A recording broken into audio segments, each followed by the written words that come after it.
Hello, I'm Guanghong Zuo, and I'm from a junior student from Beijing Foreign Studies University. The topic I'll be representing today is called Renminbi Hedge Against Risk. Let's begin. To begin with, I'd like to ask you a question. What will you do if you find that the equity market is likely to tumble? If you hold some foreign currencies, will you convert it to some foreign currencies to reduce your loss? It seems that the question will be frequently asked this year. Renminbi's recent performance sort of inspires this research. April saw its sharp depreciation, so I wonder if it could hedge against risks, which is my research question. Uh, Before making some definition and stating my research methodology, I like to show my results. In line with previous relevant research, we also find that Chinese yuan cannot hedge against risks because it depreciates against US dollar when the market becomes volatile. That means investors see offshore renminbi as an asset that is vulnerable to risks. They will sell it when risks occur. Moreover, when Chinese yuan will depreciate more when there is a global market panic. When comparing renminbi's performance before and after 2017, when it is included in the SDF basket, we find that it showed more sensitivity after 2017 to market indices, but it is more robust under global market panic. This could indicate that renminbi is going global. By the way, we also have an unexpected result that when there is a global market panic, Japanese yen and Chinese yuan trading is not efficient because a significant lag effect is detected. A possible explanation is that this particular market overreacts to panic and adjusts on the second day, and slightly on the fifth day. And next is my research methodology. You may wonder how the global market panic is defined.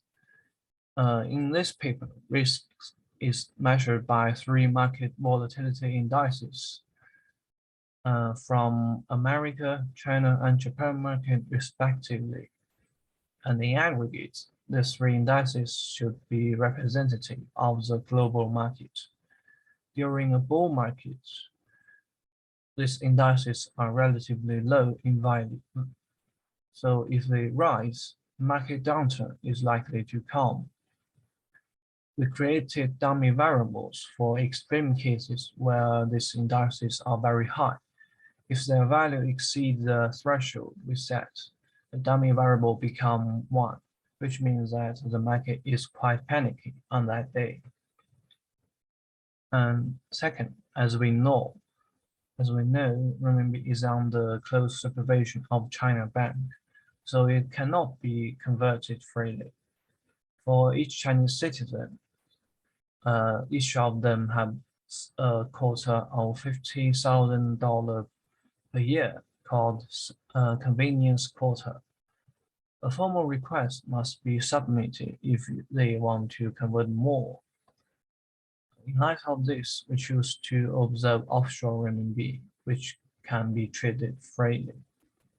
To test the relationship between these indices and renminbi's value, we use not only multiple linear regression model, but also the vector regression model.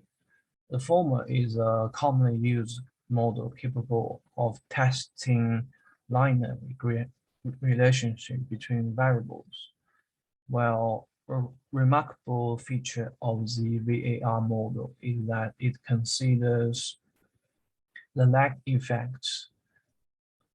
For example, an adverse event whose magnitude is measured by the combination of indices does not necessarily wholly change the exchange rate on the same day. In other words, it could take several days for the exchange market to fully incorporate the information in such events. That is what we observe in the Chinese yuan to Japanese yen market. So in summary, we adopted multiple linear regression model, vector auto-regression model, impulse response model, and heterogeneity test to study whether offshore renminbi is a hedging asset. In line with the previous study, we found renminbi's inability to function as a safe haven asset. Nevertheless, we found preliminary evidence that renminbi is going global. Another anticipated result is that the foreign exchange market inefficiency is observed in the two-way trading of renminbi to Japanese yen. And that's all. Thank you very much.